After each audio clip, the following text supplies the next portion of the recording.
Once upon a time, in a cozy little village nestled beside a sparkling river, lived two brothers, Rohan and Sohan.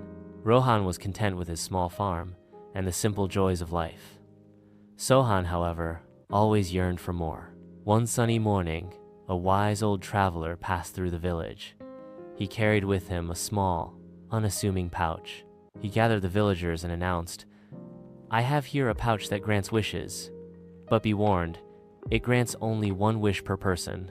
Rohan, after careful thought, wished for a bountiful harvest for the entire village, ensuring everyone had enough to eat for the coming year. The villagers rejoiced at his selfless wish. Sohan, his eyes gleaming with avarice, immediately snatched the pouch. Without a moment's hesitation, he wished for a mountain of gold, all for himself. Instantly, a huge, glittering pile of gold appeared right in front of his house, taller than any tree. At first, Sohan was ecstatic. He spent his days counting his gold, reveling in his supposed wealth. But soon, his joy turned to misery. He became fearful that someone would steal his treasure. He couldn't sleep, constantly guarding his hoard.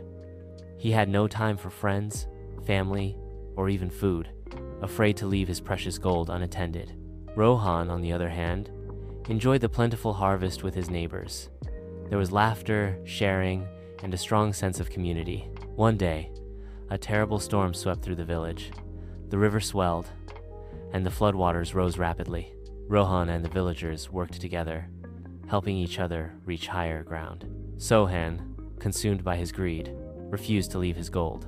He tried to carry as much as he could, but the weight was too much, and the rising waters eventually swept his precious hoard, and him along with it.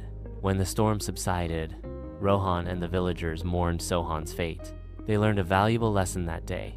True wealth lies not in material possessions, but in contentment, generosity, and the bonds of community. Sohan's greed had ultimately cost him everything,